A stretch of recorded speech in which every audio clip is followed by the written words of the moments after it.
Boa noite a todos, né? O artigo que eu vou apresentar se chama aqui ele tá o título em inglês, né? Transition, Triple Helix of University Industry and Government Relations. Mas em português seria algo como a transição sem fim, uma hélice tripla das relações universidade, indústria e governo. Os autores são o Itzkowitz e Leidersdorf. Esse artigo ele foi publicado no periódico Minerva em 1998. É um artigo pequeno até, ele tem umas 7 páginas, mas ele é bem carregado de conteúdo. Bom, sobre o que é o artigo, né? O artigo ele vai falar sobre o impacto que uma economia baseada no conhecimento causou no mundo, né? E como que isso força a mudança dos modelos antigos de conhecimento e inovação e como eles evoluíram e continuam a evoluir. A transição sem fim que tá no texto, ela seria uma evolução de um outro termo, né, de um outro conceito, que seria a fronteira sem fim. Esse termo ele foi criado no relatório Ciência, a Fronteira Final, do Vannevar Bush. E foi esse relatório, basicamente, que marcou o começo das políticas de ciência e tecnologia moderna. A gente vive hoje num momento da história onde as nações elas compartilham interesse em promover desenvolvimento econômico baseado em conhecimento, né? Isso a gente já falou até aqui. E o que isso exigiu dessas nações, exigiu desse país? Exigiu que antigas fronteiras fossem derrubadas. Não fronteiras físicas como as que elas foram derrubadas através da globalização, mas fronteira entre o público e o privado e entre a ciência e a tecnologia. As universidades e as empresas, elas hoje estão assumindo cada vez mais papéis nessa nova configuração, papéis que antes eram responsabilidade um do outro. A gente até comentou isso na última aula, né, sobre essa dificuldade de se definir em qual hélice pertence qual agente. E à medida que a universidade ela vai ultrapassando essas fronteiras, ela acaba concebendo novos formatos para tornar a pesquisa, o ensino e o desenvolvimento econômico compatível. Mas como é que a universidade ela é afetada por essas mudanças? As capacidades de pesquisa acadêmicas elas surgem em países diferentes de maneiras diferentes, né? Em alguns países ela vai surgir como consequência de treinamento de aluno, em alguns países ela vai surgir como herança colonial, em alguns países ela vai surgir para ganhar prestígio nacional, mas seja qual for a origem, um fator que é comum a tudo isso é uma necessidade que a universidade tem de desenvolver uma terceira missão, né? Uma missão que seja além de apenas ensino e pesquisa. As universidades hoje, seguindo o exemplo das organizações, ela busca aumentar o seu papel no desenvolvimento econômico da região. Eu falei das organizações, né, porque elas cada vez mais buscam as universidades como fonte de conhecimento e tecnologia, e as universidades, por sua vez, elas buscam ampliar o seu papel, indo além de graduação e consultoria. Hoje podemos observar escritórios intermediários, empresas, spin-offs e parques científicos como exemplos, né? Desde a década de 80, que a relação entre a universidade e a indústria ela tem sido identificada como fator de crescimento econômico, né? Gerando assim uma fonte nova, né? Uma nova leva de produtos, empresas, fluxos de conhecimento. E as universidades elas assumiram o papel de serem transferidoras de tecnologia, né? As grandes empresas agora elas também entraram nesse cenário formando outras empresas. Nessas parcerias que surgem a partir daí, as empresas, o que elas conseguem? Elas conseguem alunos que podem trabalhar para elas para desenvolver a tecnologia. Aí esse aluno ele vai ter toda uma estrutura para poder trabalhar, né? E aí você pode desenvolver essa tecnologia para um próximo estágio, tendo apoio da universidade e até crédito acadêmico, né? No caso do aluno. Quando ele fala da mudança normativa na ciência, é porque essa mudança ocorreu como resultado de mudanças internas dentro da academia, fortalecidas e difundidas pela política governamental. O artigo, na verdade, ele só cita, mas ele não explica o que é, mas ele fala do modelo mertoniano, né? Que é basicamente quatro que determinam o ethos da ciência moderna, que seria o comunismo, universalismo, comunicação, desinteresse e ceticismo organizado. O que é o comunismo, no caso? O comunismo ele implica que os resultados científicos são propriedade comum de toda a sociedade. O universalismo ele significa que todos os cientistas eles podem contribuir para a ciência, independente de raça, nacionalidade, cultura, gênero. O desinteresse, ele considera que os cientistas devem agir em busca dos interesses coletivos do empreendimento científico e que isso vai ficar acima do interesse pessoal, né? Não devendo ser remunerado pela descoberta. A originalidade exige que as demandas científicas contribuam com novidades, seja um novo problema, uma nova abordagem, novos dados, uma nova teoria. E, por último, o ceticismo organizado, ele determina que alegações científicas devem ser expostas a uma análise contínua. E o que essa nova configuração causa mudança nessa normativa da ciência? Ele muda a capitalização do conhecimento, porque nesse modelo mertoniano ele diz, no desinteresse, que os cientistas devem agir em busca de interesse coletivo e que isso está acima do seu interesse pessoal, não devendo ser remunerado. E hoje essa capitalização do conhecimento, o desinteresse como norma da ciência. Essa nova norma ela surge não apenas da prática da ciência industrial e do surgimento de uma dinâmica empreendedora, mas também de influência externa sobre a universidade. As relações universidade-empresa, nessa nova configuração, elas mudaram a maneira como os cientistas eles vão ver os resultados das suas pesquisas. Tipo Helix, né? Que o artigo ele vai abordar um pouco, ele vai falar um pouco sobre o Karl Marx, ele vai falar como ele previu o surgimento das relações acadêmicos-cientistas, coisas que a gente já conversou em aulas anteriores, né? Os autores eles vão falar da necessidade de um modelo em espiral de inovação, né? Que é para capturar a evolução de ligações múltiplas em diferentes estágios da capitalização do conhecimento. Esse daqui foi um modelo que eu coloquei só a título de poder ver mesmo. Eu não sei se é o melhor representativo, mas foi o mais perto que eu achei, né? Existem 4 dimensões para o desenvolvimento do modelo da hélice tríplice. A primeira é a transformação interna em cada uma das hélices. A segunda é a influência de uma hélice sobre a outra.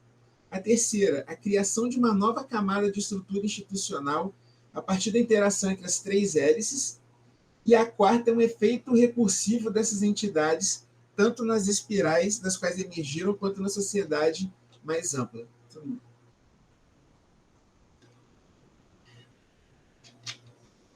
Agora vamos para o modelo linear. Esse modelo ele não está no artigo, eu procurei ele só para poder ficar mais claro, né, na explicação. Esse daqui é um modelo linear. Esse modelo ele vai dizer o quê? Que a inovação ela segue um caminho unidirecional de pesquisa, a pesquisa aplicada, né? E de desenvolvimento, aí vai passar pelas etapas de produção, esse output aqui ele seria a distribuição e, por fim, o marketing. Nesse modelo, não tem loop de feedback, não tem interação entre as etapas, cada estágio dele é identificável e simples, aonde o canal de conhecimento ele segue por uma via só. E esse modelo ele ficou ultrapassado, né? Ele é simples, um conceito que não é mais tão aplicado hoje. E esse modelo ele vem sendo substituído por novas ideias e outros modelos alternativos que pregam, né? Que mostram que a interdisciplinaridade e as ligações de feedback. Eu procurei um outro modelo, eu acho que esse daqui seria um mais próximo, que nesse aqui vocês podem ver que a etapa de pesquisa ela está presente em todas as etapas, diferente do outro modelo. Vocês podem ver que há um fluxo de conhecimento indo para todas as etapas. Há um feedback, né, que seria representado, acho que por esse F, das etapas, e como ela vai se retroalimentando, né? O que é um modelo mais complicado, né, e é mais profundo do que esse primeiro modelo. Não tem essa transição, né, que o artigo fala da fronteira sem fim para essa transição sem fim, não tem um ponto final fixo, né? Há um reconhecimento da necessidade de um papel significativo para o Estado e uma consciência de que o governo ele vai desempenhar um papel forte, embora nem sempre óbvio, né, na política de ciência e tecnologia num país. Indo para a futura legitimação da ciência, né? As contribuições da ciência no crescimento das velhas indústrias e na fundação de novas, ela acabou legitimizando a ciência como fonte de alta tecnologia, né? Essa crescente relevância da ciência no desenvolvimento econômico significa o quê? Que uma mudança na distribuição de fundo para pesquisa, porque antes os fundos eles eram distribuídos apenas para os centros de pesquisa. Mas agora se torna necessário que os fundos sejam distribuídos em todas as áreas do país. E no caso aqui, acredito que ele esteja falando dos Estados Unidos, mas que se aplique de modo geral, né? Existem outras legitimações para as ciências, no caso, legitimação cultural, militar e na área de saúde, né? Elas se mantêm ainda e continuam sendo importantes, mas no futuro o maior legitimizador da pesquisa vai ser a base de crescimento econômico. E o desenvolvimento dessas novas pesquisas vai ocorrer por meio de novas disciplinas, né? Que não vão ser criadas do nada, vão ser disciplinas sínteses das disciplinas antigas, sempre evoluindo, sempre mesclando, uma coisa que a gente pode até observar hoje, né? Comparar disciplinas que eram lecionadas em períodos. E para concluir o trabalho, né, sobre a transição sem fim, o artigo ele fala, né, que está ocorrendo mudanças no nível organizacional e institucional dentro e entre universidade, empresa e governo, o que criou um novo ambiente de inovação. Está surgindo uma infinidade de programas, aliança, centros, por meio dos quais as universidades, empresas e governos eles vão cooperar, mesmo quando eles competem. Mas que para que isso ocorra, é necessário que exista uma independência em cada esfera, que cada esfera seja livre para poder agir, né? E os traços bilaterais que a gente viu anteriormente, governo e indústria, universidade e indústria, eles se expandiram para relacionamentos trilaterais, que seriam os relacionamentos, o relacionamento universidade, empresa e governo, né? Mas isso não significa que o modelo linear ele acabou, já que ele ainda está presente na análise acadêmica e na formação de política governamental.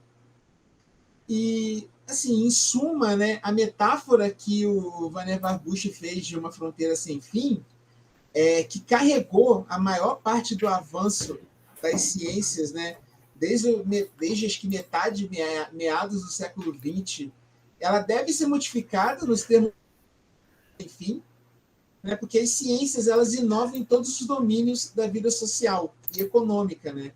E o feedback dos ambientes sobre as inovadores sobre as agências inovadoras. Em suma, no fim, assim, em uma transição sem fim, que é o que é possível encontrar soluções para que os velhos problemas soluções para esses velhos problemas e melhora, né, para os modos de produção, sempre procurando uma forma mais sustentável de se produzir. É isso. Beleza, Natan. Valeu aí. Vamos passando ao Diego aí para fazer os comentários dele.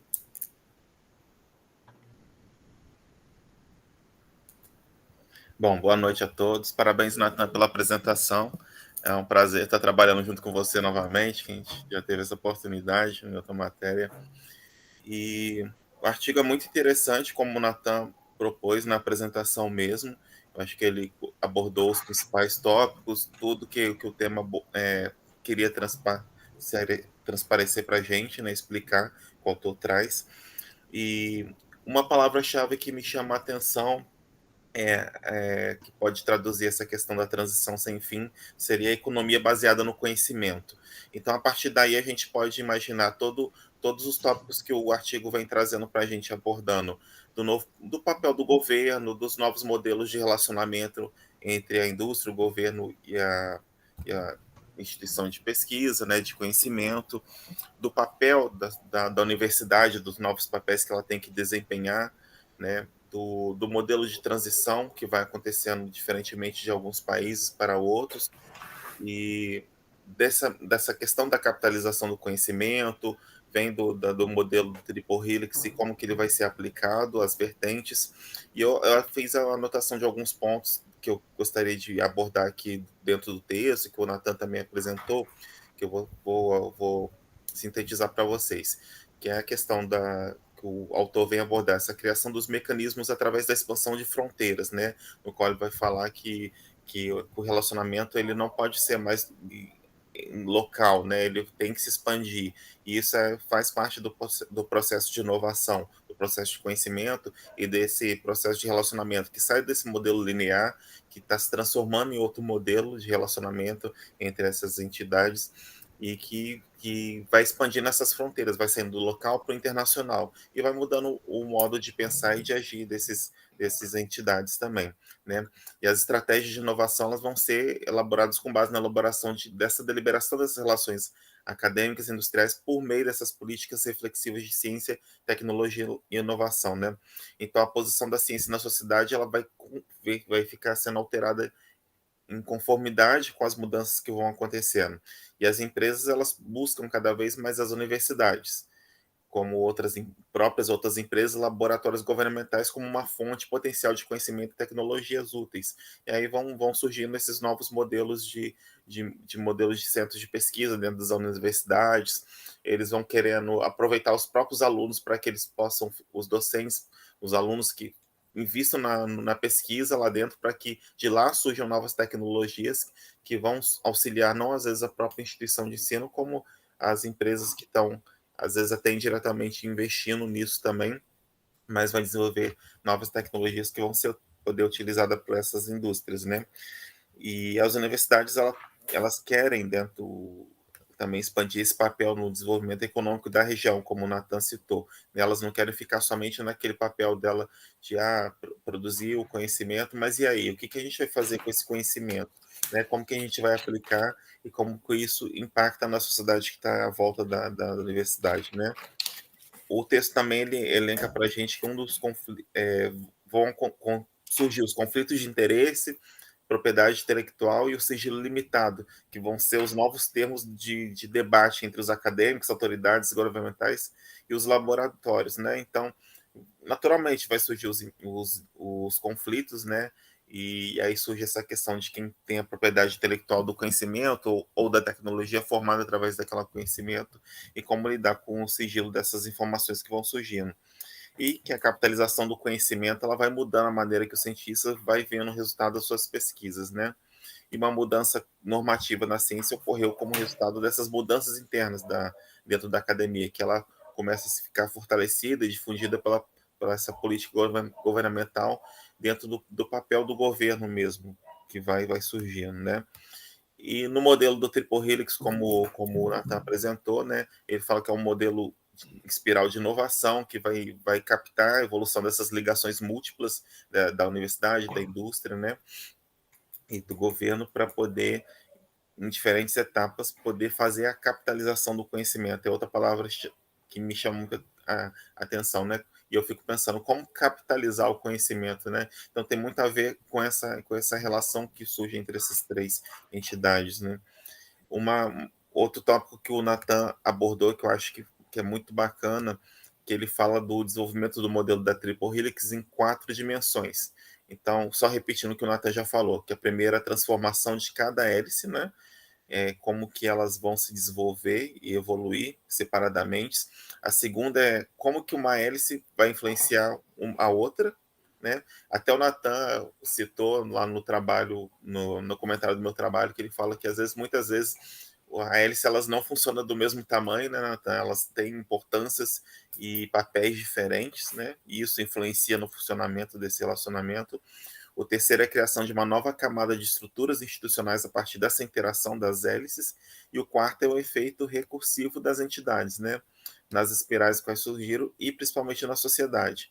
Então, entre os efeitos é o grau de colaboração entre a indústria e a instituição de ensino vai mudar o papel da universidade, que aí passa a ser uma fonte de conhecimento que precisa ser examinada por conta do papel que vai se mudando e das entregas que vão acontecendo diferente, né? Falando um pouquinho do modelo linear que o Nathan abordou, ele trouxe para a gente que o modelo linear ele começa a ficar defasado, né? Porque vai surgindo a necessidade de novos modelos por causa dessa mudança da tecnologia e do processo de inovação que está acontecendo, e surgem novos modelos alternativos baseados nessa interdisciplinaridade dessas entidades, das ligações dentro da espiral, ligada ao conhecimento, à tecnologia e à própria ciência, né? E essa mudança ela vai refletir o crescimento das contribuições práticas da empresa dentro da pesquisa acadêmica, e em momentos positivos e negativos também. E terminando falando do processo da transição sem fim, né? Que então um dos questionamentos que o artigo faz é como aproveitar esses recursos existentes então para criar novos nichos de inovação tecnológica e garantir um lugar na divisão do trabalho na economia global, né? Que essa mudança ela está ocorrendo em níveis organizacionais e institucionais, não só dentro da universidade, da indústria, do governo, e aí esses laços eles estão se expandindo, né, nesse processo de transição para relações que deixam de ser unilaterais, bilaterais para trilaterais, e aí sai do nível regional, nacional e passa para um nível multinacional, né?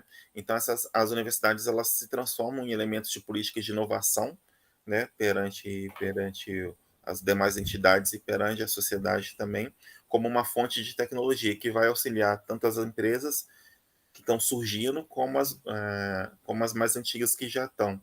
E essa complexidade dessas relações sociais dentro dessas esferas é cada vez mais presa a um regime de inovação tecnológica e a necessidade de uma reforma organizacional. Então, isso traduz um pouco da questão do processo de transição, que acho que é o tema principal do processo, mostrando toda a mudança, todo o processo de inovação, das relações que vão evoluindo e os papéis que vão se definindo, mas também vão surgindo as dúvidas, né, dentro desses papéis e como que cada um pode colaborar para esse processo de mudança, de inovação, de transição, que, como o autor fala, e ele falou lá atrás no texto também que eu apresentei, que ele não tem uma etapa de fim, né? Não é uma etapa que acabou, legal, agora vamos passar para uma próxima. Ele é um processo que está em contínua transição e que evolui à medida que as coisas vão mudando, e acho que isso é um pouco do que o autor quis trazer e que o Nathan apresentou para a gente e trouxe esses tópicos e apresentou muito bem, e é isso que eu queria trazer um pouco para a discussão do que eu percebi e complementando um pouco a fala do Nathan também. Beleza. Nathan, fala aí. Professor, eu queria falar só uma pequena observação, né, em relação a esse trabalho. Eu acho que o trabalho ele seria mais rico se ele contextualizasse algumas ideias dele, tá ligado? Que, por exemplo, ele fala sobre essa transição sem fim. Porque isso daí seria uma evolução daquela fronteira sem fim. Mas o que é essa fronteira sem fim? Sabe? Eles acham que a gente sabe, né? Ele fala que isso daí mudou o modelo mertoriano. Mas o que é isso? Ele fala do modelo linear, mas, sabe? Assim, Eu acho que seria muito mais rico se o autor ele colocasse ali, contextualizasse as ideias que ele está falando, para você poder sentir o peso dessa mudança, né? Porque senão. Sim, sim. Não, eu acho que tem dois aspectos aí, né? Quer dizer, uma coisa, aquilo que a gente sempre sofre, né? O tamanho do artigo, né?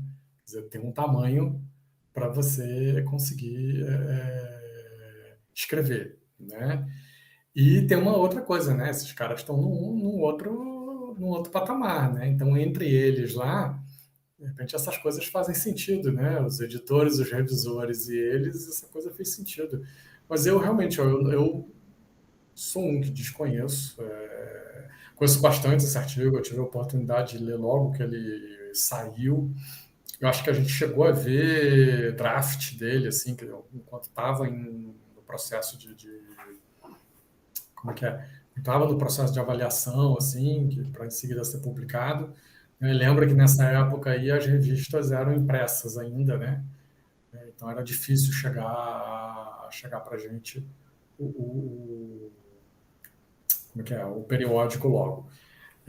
Assim, acho que é um dos artigos, pelo menos assim, para mim, ó, a minha percepção hoje, né, um dos artigos mais simples e mais bem acabados em relação a tipo, eles, porque as ideias básicas estão lá, né, então ele costura bem as ideias, mas acho que e tem esse aspecto, né, por exemplo, essa coisa do Berton aí é um sociólogo, isso é coisa lá da cabeça do Hetzkovitz, quer dizer, quem não leu provavelmente os artigos anteriores do Hetzkovitz, e eu fui achar um lá de 83, onde começa a discutir esses assuntos, né, não acompanha. Sabe o que dá impressão? Dá Ah, impressão que você entrou numa roda onde as pessoas já estavam conversando e você só fica ali acenando a cabeça, falando, aham, olhando o tá, assunto. aham, pô, bem legal isso daí, caramba. É, é. É. Aí vai falar, né, de como é que é a transformação da fronteira sem fim para transição sem fim, aí para o político que quer inaugurar a placa, botar a placa no hub de inovação para ganhar voto. Não, né? Então, assim, acho que falta, vamos dizer assim, falta conhecimento nosso, obviamente, para discutir algumas dessas coisas, mas realmente falta e aí eu acho que é um pecado que eles cometeram, né? Nesse período, eles podiam ter escrito um livro, né? No livro você tem mais espaço para fazer essas coisas, né? Demorou muito tempo para sair um livro, só foi sair em 2007 ou 2008. Eu confundo porque depois, o primeiro ele saiu em inglês, depois teve a tradução em português. E assim, esse livro da Triple Helix que tem em português, que é só do Hetzkovitz, assim, ele não é bom, né? As pessoas se referenciam a ele, principalmente aqui no Brasil, porque era o que tiveram acesso em português, né? Uma pessoa ou outra leu esse artigo aí de 98, tem um outro de 2000, que é o mais citado deles, que a gente vai chegar lá semana que vem. Mas, assim, o livro, ele é superficial. Na verdade, ele era um relatório que ele fez para uma consultoria, para uma agência de inovação lá da Suécia, a Vinnova, e depois ele pegou esse relatório e foi enxertando, e aí era um relatório grande, era um estudo que ele fez, e aí ele transformou isso no livro. Eu acho que se talvez nesse momento em que os dois estavam escrevendo juntos, né, que tinha muita gente se aproximando, esse período aí da virada do milênio, a gente tivesse conseguido fazer um livro, né, e eu acho que até hoje eu venho falando isso, pessoal da associação, cara. Tem que ter, não tem aqueles handbooks da Oxford, né, de tudo, né? Quer dizer, tem que fazer uma coisa naquela linha, um handbook of Triple Helix, of Innovation, sei lá, em que você reúna pessoas relevantes aí dessa discussão, os próprios, né, o Hetzkovitz, Leidesdorf e outros, né, e que aquilo tem um encadeamento, tem uma lógica aí de discutir esses assuntos, né? Eu acho que até um pouquinho naquela linha que a gente fez, né, aquele trabalho lá estudando parques tecnológicos, o que os acadêmicos olhavam, o que os praticantes olhavam, né, alguma coisa naquela linha para poder, um estudo naquela linha para poder se estruturar, né, um livro, né, um livro coletâneo aí, com inúmeros capítulos, fazendo essa discussão. Tem uns 10 anos que eu venho falando isso, que uma das coisas que eu precisava, essa era um livro guia, inclusive com uma discussão sobre, vamos assim, implementação, né, uma parte lá assim, uma parte de casos, uma parte mais teórica, uma parte de casos e uma parte lá de implementação, como é que bota para funcionar, né? E um outro livro com casos comparativos, porque essa rede é uma rede internacional que hoje é bastante grande, é bastante forte, né? Que não teria talvez muita dificuldade de conseguir um financiamento, seja lá de comunidade europeia, seja de uma agência dessa multilateral, para fazer uma série de estudos, pegar ali 10, 12 países, né, e usar a mesma metodologia para estudar, né? Primeiro, assim, olhar o sistema de inovação e olhar casos, né, e dali também produzir um conjunto, uma publicação, várias publicações com isso. Acho que isso fortaleceria muito a Triple Helix enquanto movimento global, né? Eu estou tentando agora fazer uma contribuição em âmbito de Brasil, né? A gente está com uma chamada para uma coletânea de capítulos para ver se lança até o meio do ano que vem. Já foi assim bem interessante ver, mas eu gostaria de ter tido mais propostas de coisas teóricas, mas a gente acaba tendo mais propostas de coisas práticas, de estudos de caso, etc., né? Mas acho que no âmbito global a associação tem um papel de trazer isso. Deixa eu comentar assim, coisas específicas aí do que você e o Diego trouxeram. Acho que tem um ponto-chave que eles colocam, que é a questão da capitalização do conhecimento, né? Quer dizer, principalmente entender, né, porque a visão que existia era uma visão, e que é uma visão, vamos dizer assim, até com uma base, um cunho liberal, né, do ponto de vista político e sociológico, quer dizer, a universidade ou a pesquisa feita na universidade né, ou são bancadas com recurso público, o conhecimento que é gerado dali é público, né? Ok, isso é lógico, isso faz sentido, tá? Mas essa talvez não seja a melhor forma de você levar esse conhecimento para se transformar em inovação, né? Então, entre você criar um conhecimento que é público e você criar, né, uma tecnologia e uma inovação que cheguem ao público, né, são coisas distantes, distintas, né, e que essa lógica às vezes não se aplica. Então, você precisa se apropriar desse conhecimento em algum momento, de alguma forma, né, empacotá-lo e entregar na mão de quem possa, de fato, transformar esse conhecimento em tecnologia e essa tecnologia em inovação.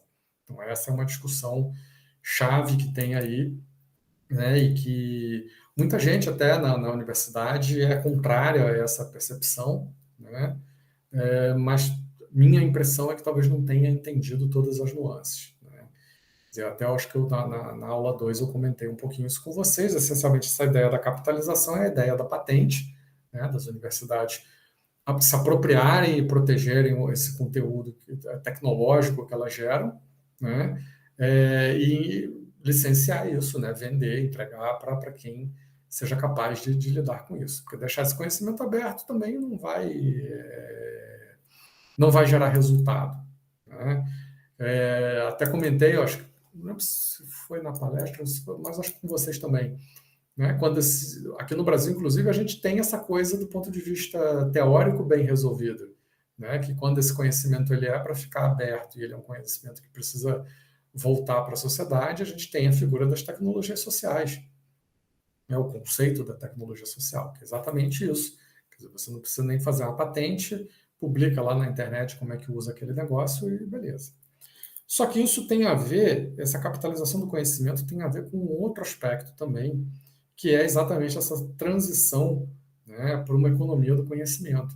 Quer dizer, a forma de você produzir bens e serviços ficou muito mais complexa, principalmente porque você usa conhecimentos de várias áreas, né? São conhecimentos multidisciplinares.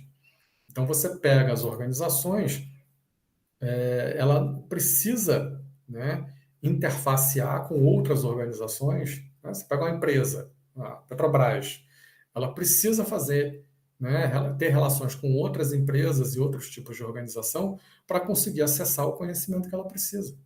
Então, pensa a Petrobras dos anos 90, ela é uma empresa que fazia, né, extração de óleo ali a 2 quilômetros de profundidade, né, refinava aquilo, produzia os produtos, né, colocava no posto, entregava para o cliente final, né, né, tinha a BR, que era esse braço final, tem a Transpetro, etc. A partir do momento que o negócio da Petrobras começou a mudar, né, e a própria Petrobras fala assim, olha, né, e ela muda isso, ela faz um planejamento estratégico, ela passa a usar um slogan que é o nosso negócio é energia, né, e ela muda um pouquinho o posicionamento dela, né, por exemplo, um dos mercados que ela entra é o de gás natural. Por quê? Porque ela era uma grande produtora. Só que para viabilizar esse mercado, ela acabou recebendo uma missão do governo de, né, operar também o gasoduto. Aí os estados não tinham empresas, né, e aí montaram um modelo mais ou menos tripartite entre o estado, né, por exemplo, o estado do, sei lá, do Rio Grande do Sul, a Petrobras e uma outra empresa para montar uma distribuidora de gás natural, né, porque tinha um investimento pesado ali para fazer os gasodutos, né, questões ali de legalização, licenças ambientais, etc. Né? A história trazer o gás lá da Bolívia, aquela história toda, vocês conhecem. Né? Para entrar no setor de gás, a Petrobras não tinha expertise nisso. Tinha alguma, mas não tinha toda a expertise. E aí ela foi buscar. Né? Então, ao invés dela construir um outro centro de pesquisa, né, para fazer pesquisa sobre o gás natural, não, ela montou uma rede com universidades. Ela fez um modelo diferente do modelo do Cepes, né, que era um modelo mais de inovação in-house, né, mais inovação fechada. Ela já foi olhar um modelo mais de inovação aberta. Né, e falou assim, não, vou botar dinheiro na universidade, tem aquele fundo setorial que eu pago imposto para isso, então eu vou lá com a universidade pegar esse dinheiro de volta, né, e vamos fazer uma coisa mais aberta. Quer dizer, então, assim, se você pensar que a Petrobras, por exemplo, usa muito, né, conhecimento da área de engenharia de telecomunicações. Se você pensar, porra, toda essa gestão de gasodutos e oleodutos, né, tem fibra ótica passando nesse troço todo. Eu lembro que uma vez eu escrevi um projeto para uma empresa lá de Santa Catarina que estava entrando num edital, não sei se era CT Petro ou CT Info, né, e para exatamente prover solução para a Petrobras. Né, e eles ganharam o edital lá com o projeto que eu escrevi, eu, graças a Deus, ganhei um bom dinheiro em cima deles, e não do edital, mas de alguns serviços que eu prestei para eles, né, como parte da montagem desse projeto. Então, assim, entender que essa economia do conhecimento é uma economia de conhecimentos complexos, né, e que as organizações precisam gerir isso. Isso é um aspecto. Curiosamente, essa coisa do local e do global aí também nesse artigo, né? Se a Petrobras ela não está olhando global, como é que ela se posiciona, né? A mesma coisa os grandes bancos brasileiros não estão olhando o mercado global, a Ambev, etc. Ele não se posiciona adequadamente do ponto de vista de estratégia de mercado e nem de estratégia tecnológica. Tá? E aí é curioso porque, assim, eu olho os atores das três esferas e vejo assim, a academia, em geral, ela é internacionalizada. Mas o governo e o setor produtivo, em geral, não. Né? O governo, o setor produtivo, uma franja muito pequena de empresas, né, que são globais, ou às vezes são empresas nacionais, né, no caso aqui brasileiras, e que se transnacionalizam, mas a maior parte não, e aí 98,5%, sei lá, 99% das empresas são empresas de pequeno porte, né, e que têm essa dificuldade de ter, não é nem de vender para fora, mas de ter uma visão, né, do negócio dela enquanto global. Tá? E um outro aspecto também, para não me alongar muito, é essa questão do papel do aluno, né, do fluxo de pessoas. Isso aparece em outros trabalhos também. Isso é uma ideia que vem muito do Hetzkovits, né, e ele tem sempre uma coisa quando ele era mais novo, né, da evangelização. né? Pô, podia chamar ele para ir a qualquer lugar para fazer palestra de Triple Helix, que ele estava lá, né? E ele gostava muito de ter relação com os alunos, com professores, né? Sempre foi uma pessoa muito aberta, que abriu muita porta para muita gente, né? Exatamente por ter essa percepção, que, que em algum aspecto a universidade, os doutores estão encastelados ainda na Torre de Marfim, né? E que esse fluxo novo de pessoas, de pesquisadores, de gente de empresa que vem fazer pós-graduação, né, de empreendedores, isso oxigena a organização, né? E isso é uma visão muito interessante, né? Quer dizer, vou dizer assim, eu mesmo fui um dos beneficiados, né? Quando eu comecei nesse negócio, eu era aluno de doutorado, né? O Henry abriu muitas portas, para mim, para os meus colegas, me levou para a Espanha, para o embrião do que hoje é a associação, foi ele que sugeriu meu nome para ir para lá. E ao longo do tempo vieram apostando numa série de pessoas, entendendo exatamente que às vezes não é a questão, você entra para ganhar acesso, né? Você vai fazer um mestrado ou um doutorado para fazer pesquisa para ganhar acesso a uma leva de conhecimentos que já estão estabelecidos lá. Mas que, por outro lado, você também traz das tuas experiências, da tua percepção, você também contribui, né? E é por isso, por exemplo, que, né, trocas como a que a gente está fazendo aqui, né, com um grupo bastante heterogêneo, é importante. Porque, quer dizer, por exemplo, eu já não lembrava, eu falo de apropriação do conhecimento, eu não lembrava já dessa terminologia da capitalização do conhecimento. Mas eu acho que eu não uso porque o povo aqui confunde tudo com capitalismo, né? Capitalismo, imperialismo e sou contra, né? Mas essa ideia são ideias que estão aí. E essa do papel dos alunos, depois mais à frente do fluxo de pessoas, da oxigenação das organizações e mais à frente da circulação das pessoas entre as esferas, são ideias centrais. Porque no fim das contas, né, apesar, eu acho que eu comentei isso semana passada, a gente sempre olhar uma visão mais institucionalizada, a gente está olhando as esferas, as organizações, não sei o quê, né? O que tem dentro das organizações são pessoas.